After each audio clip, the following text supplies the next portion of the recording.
Long ago, in the bustling city of Bamenda, there lived a woman named Aya. She was known throughout the city for her kindness and her beautiful singing voice. Aya was married to Kofi, a respected teacher at the local school.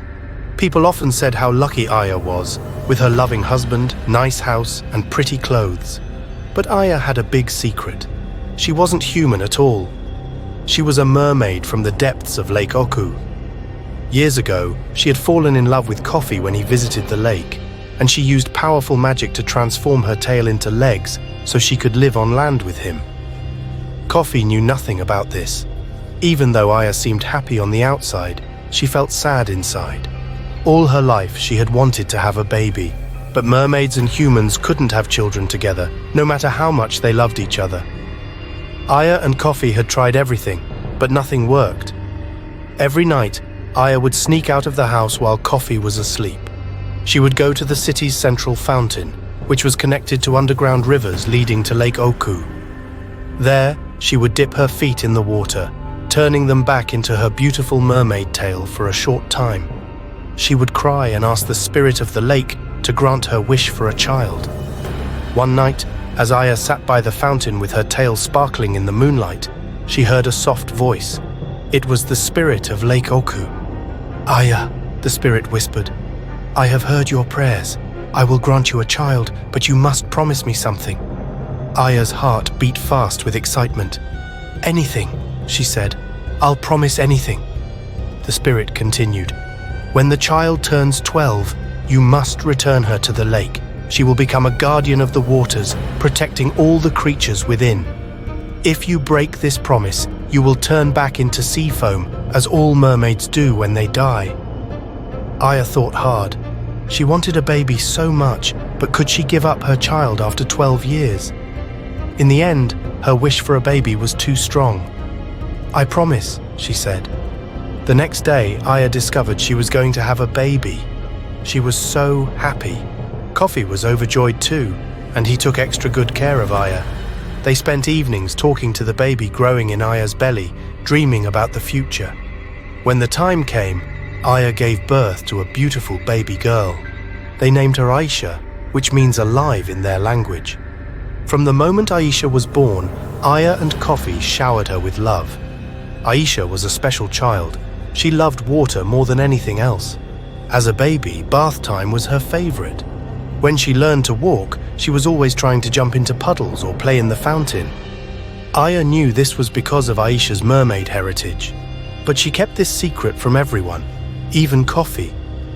As Aisha grew, Aya loved being a mother just as much as she had loved being pregnant. She watched with joy as Aisha's eyes lit up with curiosity about the world. Aya spent hours reading stories to Aisha, singing her mermaid lullabies, though Aisha thought they were just normal songs, and teaching her about the world. Kofi adored their little girl too. He often cradled Aisha in his arms, telling her about all the amazing things she would learn when she got older. They celebrated every little thing Aisha did, her first smile, her first step, her first word, which was water, of course. Aya became very attached to Aisha. They spent every moment together. When Aisha started going to school, Aya would wait nearby all day, eager to see her daughter again. She felt a constant ache in her heart whenever they were apart, always worried about Aisha's safety. Aya took Aisha everywhere she went.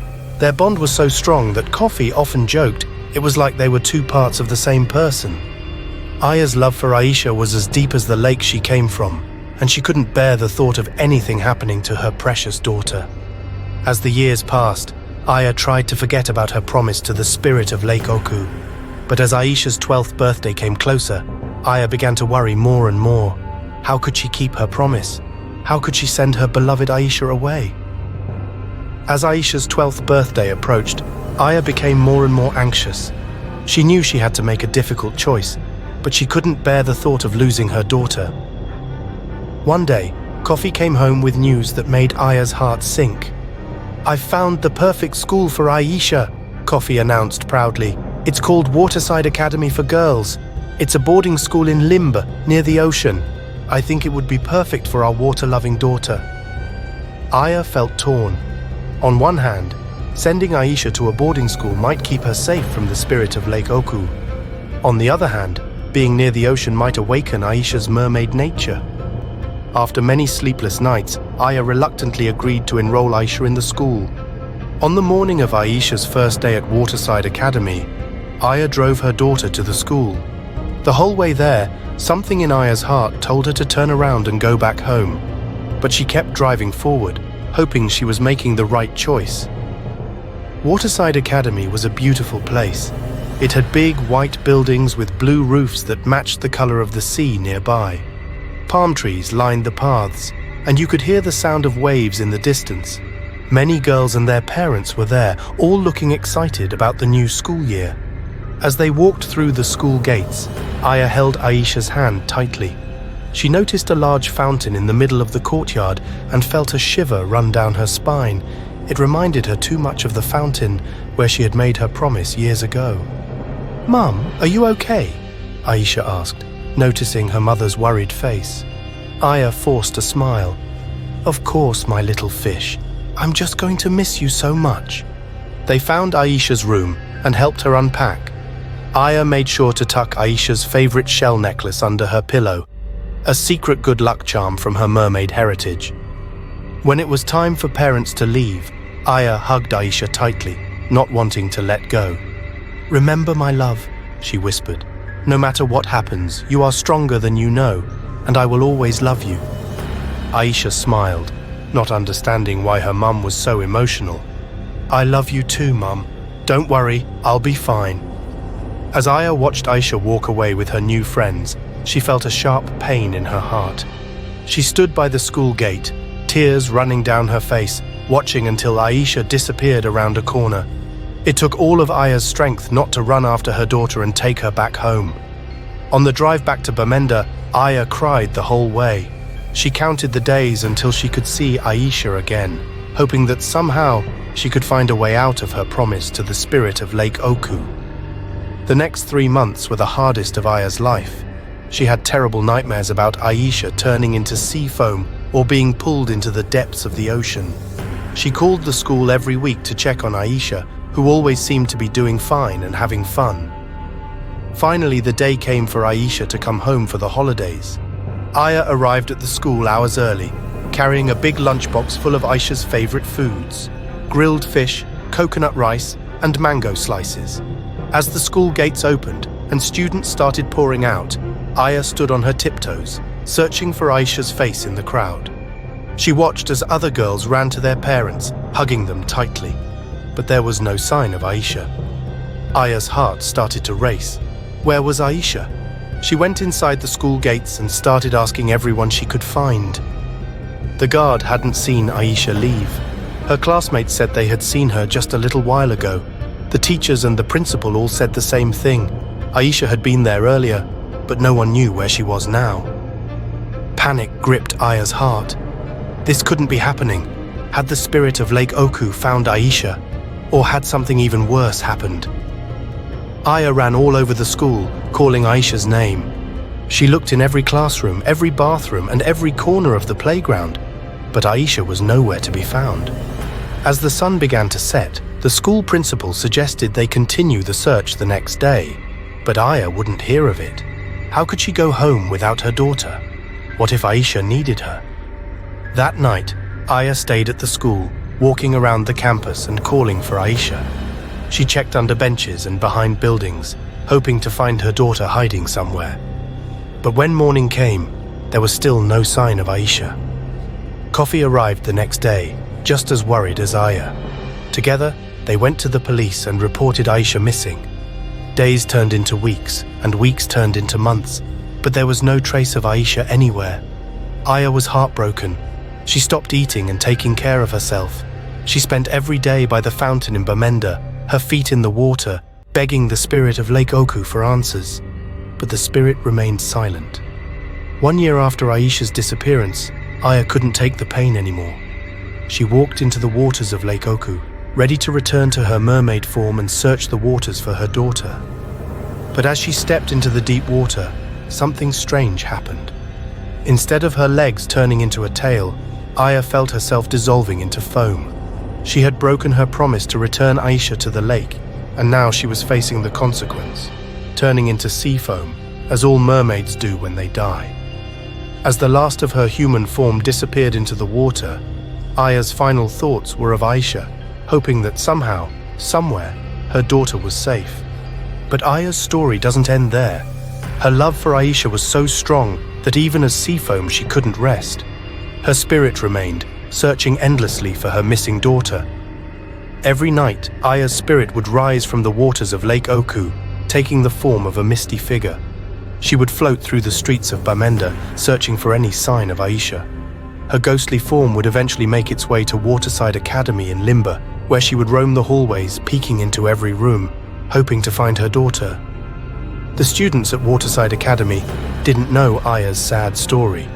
All they knew was that their school was haunted by a ghostly figure they called Mami Water, a name often used for water spirits in Cameroon. They would hear the soft sound of water droplets in the hallways at night, and sometimes catch glimpses of a misty shape floating past their windows. Among the students at Waterside Academy was a girl named Ekin. She was 12 years old, the same age Aisha had been when she disappeared. Ekin was different from the other girls. She had a secret that she kept hidden from everyone. She could breathe underwater and talk to fish. Ekin didn't know why she had these abilities. Her parents had found her as a baby, washed up on the beach after a big storm. They adopted her and raised her as their own, never telling anyone about her strange powers. One night, Ekin woke up to the sound of soft crying. She looked around the room, but all her roommates were fast asleep. Curious, she got out of bed and followed the sound. It led her to the big fountain in the school courtyard. There, sitting on the edge of the fountain, Ekin saw a misty figure. As she got closer, she realized it was the ghost everyone called Mami Water. But instead of being scared, Ekin felt sorry for the ghost. It looked so sad. "Hello," Ekin said softly. "Why are you crying?" The ghost looked up, surprised. It had been a long time since anyone had spoken to Aya. "You can see me?" she asked. Ekin nodded. "I'm Ekin. What's your name?" "I'm Aya," the ghost replied. "I'm looking for my daughter Aisha. Have you seen her?" Ekin shook her head. "I'm sorry, I haven't. But maybe I can help you look for her." Aya's ghostly eyes lit up with hope. "You would do that? But why?" Ekin shrugged. "Because you look sad and I want to help. Plus, I have a secret that might be useful." She looked around to make sure no one else was listening, then whispered, "I can breathe underwater and talk to fish. Maybe that could help us find Aisha." Aya was amazed. Could this girl be part mermaid too? She decided to trust Ekin and told her the whole story. About being a mermaid, her promise to the spirit of Lake Oku, and how Aisha had disappeared. Ekin listened with wide eyes. When Aya finished her story, Ekin said, "I think I know what happened to Aisha. She must have turned into a mermaid on her 12th birthday, just like the spirit said she would. That's why no one could find her. She probably went into the ocean." Aya had never thought of that. She had been so focused on searching the land that she hadn't considered Aisha might be in the water. "But how can we find her?" Aya asked. "The ocean is so big." Ekin thought for a moment. "I have an idea," she said. "Tomorrow is Saturday. I'll tell my friends I'm going to the beach. Then I can swim out and ask the fish if they've seen a new mermaid. Will you meet me there?" Aya agreed, feeling hopeful for the first time in years. The next day, Ekin went to the beach with a group of friends. While they were playing in the shallow water, Ekin swam out further. Once she was deep enough, she ducked under the water and started talking to the fish. "Excuse me," she said to a colorful parrotfish. "Have you seen a new mermaid around here? She would have appeared about a year ago." The parrotfish shook its head, but a wise old sea turtle swimming nearby overheard. "I think I know who you're talking about," the turtle said. "There's a young mermaid who lives in the coral reef near the old shipwreck. She appeared suddenly last year and seemed very confused at first." Excited, Ekin thanked the turtle and swam back to shore. That night, she met Aya at the fountain and told her what she had learned. "Can you take me there?" Aya asked eagerly. Ekin nodded. "But how will you come with me? You're a ghost on land, but what about in the water?" "In the water I can take my mermaid form again," Aya explained. "Let's go now." Together, Ekin and Aya snuck out of the school and went to the beach. As soon as they entered the water, Aya's misty form solidified into her beautiful mermaid self. Ekin was amazed to see Aya's shimmering tail and long, flowing hair. They swam out to the coral reef, following the sea turtle's directions. As they approached the old shipwreck, they saw a figure darting among the colorful corals. It was a young mermaid with a tail the same color as Aya's. "Aisha!" Aya called out, her voice carrying through the water. The young mermaid turned, her eyes wide with surprise. "Mum," she said in disbelief.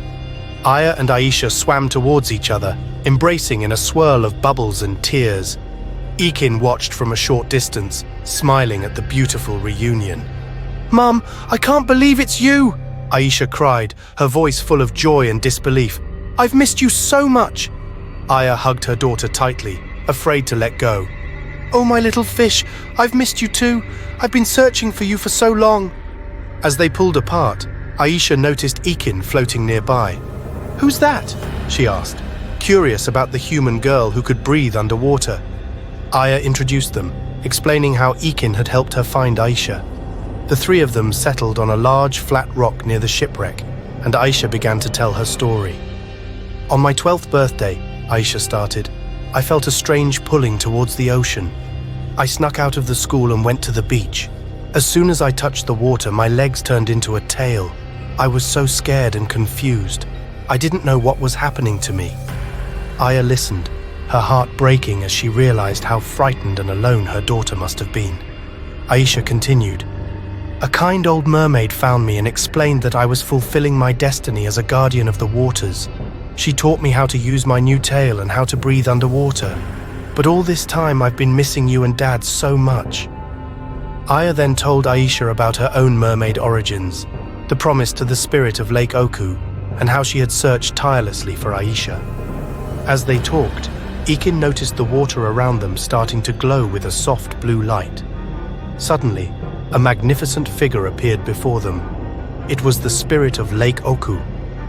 "Aya," the spirit spoke, its voice echoing through the water.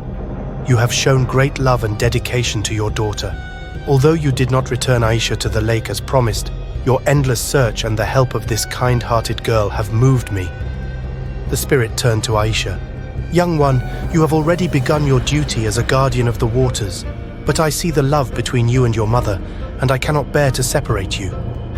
Then, addressing all three of them, the spirit declared, "I will grant you a choice. Aisha, you may return to land with your mother if you wish, living as a human, but with the ability to transform into a mermaid when you touch seawater. Aya, you will be given back your human form with the same ability. And Ekin, for your kindness and bravery, I grant you the knowledge of your own origins. You too are a child of the sea, with the same gifts as Aisha."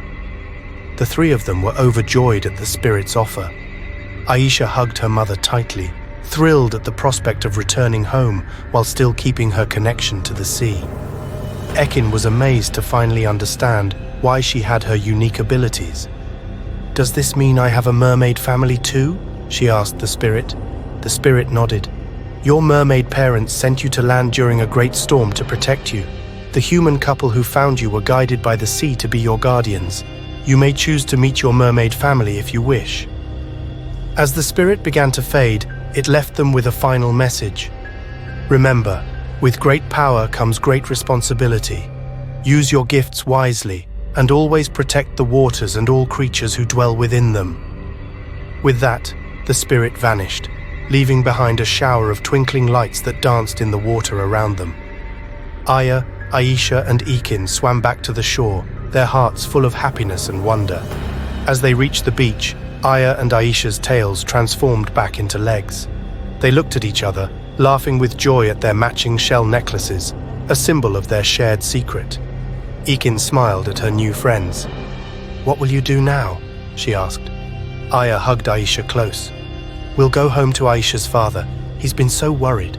We'll explain everything to him. It's time he knew the truth." "And you, Ekin?" Aisha asked. "Will you come visit us in Bamenda?" Ekin nodded enthusiastically. "Of course, and maybe you can come back here sometimes and we can all swim together." They all agreed, excited about their future adventures both on land and in the sea. As they walked back towards the school, planning how to explain Aisha's return, they knew that their lives would never be the same. They had each other now, and a whole new world to explore between land and sea. But little did they know, their adventure was far from over. For in the depths of Lake Oku, ancient magic was stirring, and soon they would be called upon to use their unique abilities to face a challenge greater than any they had encountered before. A few months passed, and life had settled into a new normal for Aya, Aisha, and Ikin. Aya and Aisha had returned to Bamenda, where Coffee was overjoyed to have his daughter back. After the initial shock of learning about their mermaid heritage, he embraced this new reality with open arms and a curious mind. Ekin continued her studies at Waterside Academy, but she now spent her weekends either visiting the family in Bamenda or exploring the underwater world with Aisha. The girls had become inseparable friends, bonded by their shared secret. One sunny Saturday, as Aya, Aisha, and Ekin were enjoying a picnic by Lake Oku, they noticed something strange. The usually clear water of the lake had turned a murky green color, and there were fewer birds than usual flying around. "Mum, look!" Aisha pointed at the water's edge, where several small fish were floating belly up. Aya frowned, her mermaid instincts tingling with worry. "Something's not right," she murmured. Ekin stepped closer to the water, closing her eyes to listen. After a moment, she gasped. "The fish! They're crying for help! They say the water is sick!" Without hesitation, the three of them waded into the lake, their legs transforming into shimmering tails as soon as they touched the water. As they swam deeper, they were shocked by what they saw. The underwater plants were wilting, covered in a slimy, dark substance. Many fish were swimming in confused circles, while others lay still on the lake bottom. In the distance, they could see a dark cloud spreading through the water. "What's causing this?" Aisha asked, her voice trembling with concern. Aya shook her head, her face grave. "I'm not sure, but we need to find out. This isn't just affecting the lake. If the water is polluted here, it could spread to the rivers and eventually reach the ocean." They swam towards the source of the dark cloud, careful not to touch the murky substance. As they got closer, they heard a low, rumbling sound. Suddenly, the water in front of them began to swirl, forming a whirlpool. From its center rose a massive, serpent-like creature, with scales as black as night and eyes that glowed an eerie green. "Who dares to enter my domain?" The creature's voice boomed through the water. Aya, summoning her courage, spoke up. "We are guardians of the waters. This lake is sick, and the creatures within it are suffering. Are you responsible for this?" The serpent's eyes narrowed. "I am Mamiwata, the ancient spirit of this lake. For centuries I have slept peacefully, but the actions of humans have awakened me. Their waste and pollution have poisoned my waters and disturbed my slumber. Now, I will cleanse this lake of all life to start anew," Aisha gasped. "But that's not right. Not all humans are bad. Many of them care for the water and the creatures in it." Ekin nodded in agreement. "And what about the innocent fish and plants? They don't deserve to suffer." Mamiwata's eyes flashed with anger. "You dare to question me? I have seen the destruction humans bring. It is better to end it all now." Aya, realizing the gravity of the situation, knew they had to act fast. She turned to the girls. "We need to show Mamiwata that there's another way, that healing is possible without destruction." Together, they began to sing an ancient mermaid song of healing and renewal. Their voices blended in perfect harmony, creating ripples of bright, clean water that spread out from where they swam. As they sang, they used their hands to scoop up the slimy substance, which dissolved at their touch. Slowly, the water around them began to clear. Mamiwata watched in astonishment as patches of clean, clear water began to appear throughout the lake. Fish that had been struggling began to swim more easily, and wilted plants started to perk up. Encouraged by the change, Aya, Aisha, and Ekin swam in a wide circle around Mamiwata, their song growing stronger. The circle of clean water grew larger and larger, pushing back the pollution. Finally, Mamiwata spoke again, her voice softer this time. I had forgotten the power of healing. Perhaps I was too hasty in my judgment. Aya swam closer to the Great Spirit. Mami Wata, we understand your anger, but destruction is not the answer. Instead, let us work together to protect and heal these waters. We can teach humans to do better, to care for the lake as they should. Mami Wata considered this for a long moment. Then, slowly, she nodded. Very well. I will give the humans another chance, but you three must promise to be the guardians of this lake, to teach others to respect and care for these waters. Aya, Aisha and Ekin looked at each other, then back at Mami Wata. In unison they said, "We promise." With that, Mami Wata began to sink back into the depths of the lake. As she disappeared, a burst of bright, clean energy pulsed out from where she had been, spreading throughout the entire lake. In moments, the water was crystal clear again, the plants vibrant and healthy, and the fish swimming happily. As Aya, Aisha and Ekin swam back to the shore, they knew their work was just beginning. They had a lake to protect, humans to teach, and a delicate balance to maintain between the world above and below the water. But as they looked at each other, tails glimmering in the sunlight filtering through the water, they smiled. Together, they could face any challenge that came their way. And so, the legend of the mermaid guardians of Lake Oku was born, a tale that would be told for generations to come.